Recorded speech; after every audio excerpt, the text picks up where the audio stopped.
Hello, Facebook. This is me, Heather. I just feel like I wanted to share with you my testimony. Some people might have heard it, and some people maybe have never heard it. But I just feel like I wanted to share this with you guys today. In 2005, I had a car accident that changed everything. And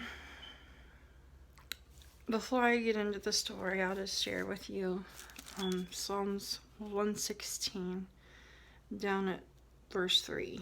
It says, "The cords of death entangled me. The anguish of the grave came over me. I was overcome by distress and sorrow. Then I called on the name of the Lord. The Lord saved me." Well, I really wasn't able to call on the Lord myself, but I had other people calling on His name for me. It was a sunny day. It was clear sky.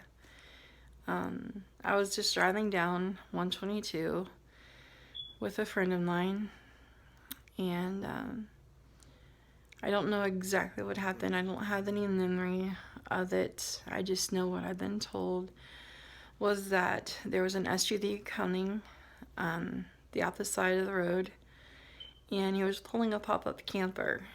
And I just know that that camper came over on my side of the road when he swerved, and it was like an explosion in my face. And it just did a lot of trauma to my face. It cut my carotid artery. My tongue was cut in 3 pieces. Just a lot of things that happened in just a moment of time. Everything just in a moment just was devastating. And I don't have any memory of it, but I just know what I was told. There was a fire chief that was behind me at the time, and he saw the accident happen, and he had just happened to be on that same road right behind me when it happened, just going down a scenic route that he usually would never take, but he just felt like taking that road that day. And he was able to call for his crew immediately, and he got out of this car and started working on me. I had a lot of people praying for me that I don't even know. People came out of their homes that were praying for me that I knew, and some people that I don't even know that got out of their cars and were praying for me. God put those people in place for that moment, for that time. I believe that. I know that. Because God always has a plan. When things are looking like everything is going wrong and everything is bad, God just sets things up that work it all out for our good. And I just know that I had the records here. They gave me a copy of the records that it says that I had no pulse, I wasn't breathing, I had no sign of life. They had called for the helicopter to come and air carry me to Miami Valley Hospital. When the helicopter arrived, they called me a DOA, dead on arrival, because I didn't have any sign of life. And the EMTs there, they heard the prayers of the people that were going on, and they kept working on me, and they didn't give up. And I'm so thankful for that today. So they finally saw something happened. I don't really know. I must have shown some sign of life, and they put me in the helicopter and sent me to Miami Valley Hospital. They said while I was even in the helicopter, I kept dying, and they'd have to bring me back all throughout the travel from 122 in Lebanon to Miami Valley Hospital. I was also told that when my family got there, they basically were just trying to get me well enough they really didn't have much hope that I would make it. Just good enough that that my family could come in and say goodbye to me. That's all they were expecting, was just getting you good enough that they can come in and say their goodbyes. But God was still moving on my behalf, and people were still crying out to God on my behalf. I had people praying for me all over. All over. They started prayer chains going all over for me. People that I don't even know were praying for me. People that had never even seen me, never even heard my name, praying for me.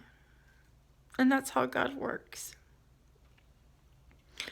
Facebook hadn't been invented yet in 2005, but it was just prayer chains from people calling different people.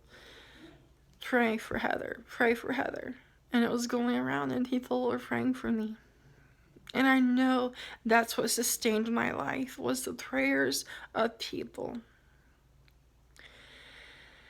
And they finally got me well enough that I could actually do surgery.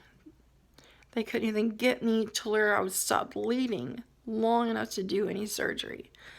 But the guy that was on duty, the surgeon that was on duty that day, they said he was the best of the best. That's not an accident either, I don't think. So he was able to just say, let's just do it. Let's just get her in there and let's stop the bleeding. And I was in surgery for like 8 or 10 hours. I was told, and everything went as smooth as it possibly could. They had to do major reconstruction to my face and my jaw. You can still see scars. They found the pieces, all the pieces of my tongue. They found them and were able to sew them back together. They were able to stop the bleeding in my carotid artery. I don't have that artery anymore. I just have one artery going up to my brain. But God is good and He's faithful. So many things that I can't even remember to tell you right now that happened, that I know God was there even when I was not in the right place or right frame of mind to even call out to Him. My dad had passed away 1.5 years before this happened, and my faith had been shaken because I prayed and I believed that God would heal him. But he passed away, and I didn't understand that.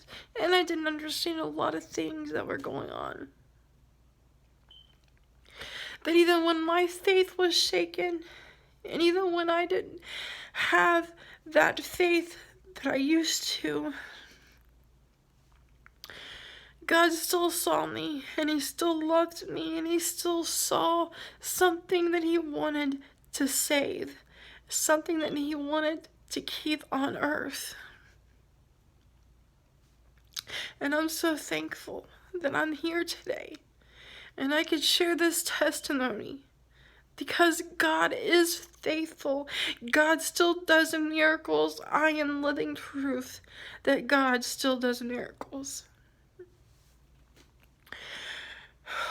After the surgery, like I said, I don't remember anything. I just know what I've been told. That they were telling my mom that, we don't know what kind of condition she'll be in after this. Don't get your hopes up. And just all the negative things they would say. I was on medication that kept me unconscious for a couple of days, after all that, so I could heal. But then when I started backing off those medications, I wasn't responding. So they said, she's just going to be a vegetable. She's not going to, talk again, do anything again. She's just going to probably just live in a nursing home that you can go visit her from now on. that I still had prayers going up, and I had people surrounding me with their prayers. And I had a faithful God that saw something different. So when they would say that, then I would somehow blow their mind and show a sign that I was still there. Every time they would come and say something like that, I would show signs that, she's still in there. And I remember waking up, and it was very scary because I had a tube down my throat, so I couldn't speak. And I was tied to my bed, because all the confusion. It was very scary. I didn't understand what had happened. But when I heard what had happened, I knew that God had saved my life for a reason. When I found out what had happened, I knew that God wanted me here on earth for a reason. I spent the hospital for probably about 3 months in the hospital, and just a lot of rehab and a lot of things that I had to relearn how to do. Writing, I would try to write messages down because I couldn't speak, and they would give me a pen and paper and I would write down messages, but it was like I had a stroke, so I had tremors really bad. So my hand would shake so bad that I could hardly write. And then when I could write out a word, I would leave letters out. So it really didn't make any sense to anybody that was reading it. It made sense to me. I didn't understand why they couldn't understand what I was saying. But, all those things, I just remember I couldn't go to church because, you were in the hospital. But I remember when I could communicate, I wanted, my CD player so I can play like worship CDs again. And I wanted to feel like God's presence was there, I knew that He was there, but sometimes you just gotta feel His presence, especially when you're going through something scary.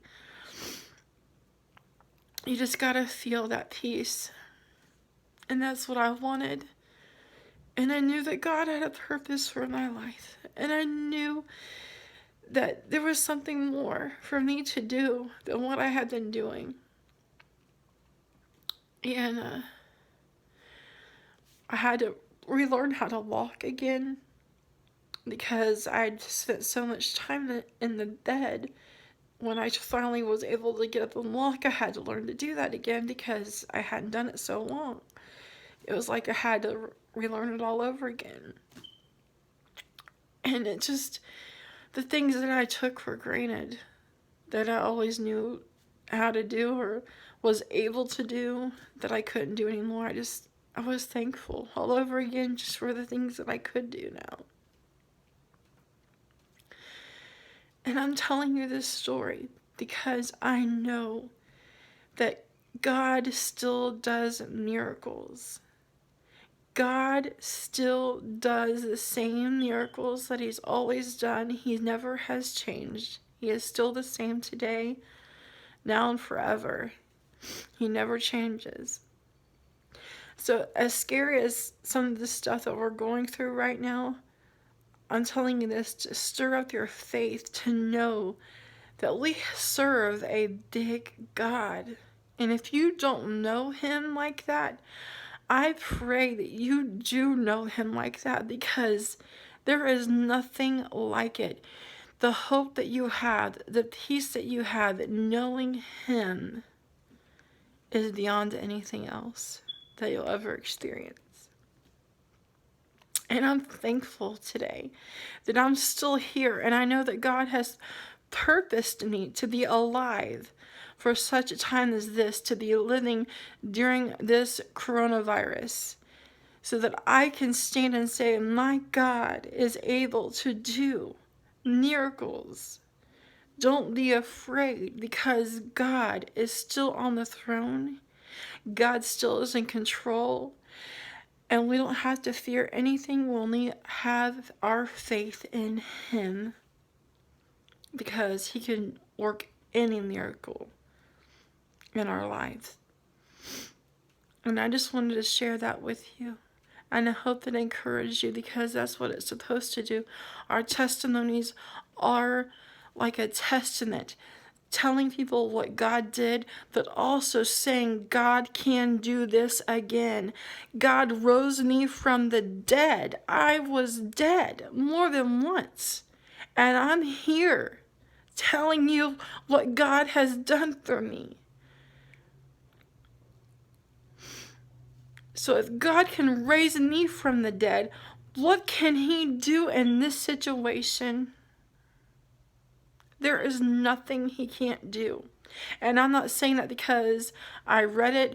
I'm not saying it because somebody told me. I'm telling you because I know my own self. I'm here because of it. That is my testimony. And my testimony means He can do it again. And He will do it again. Because He is faithful and He never changes. I love you all. I hope this encouraged you. And be blessed. In Jesus' name.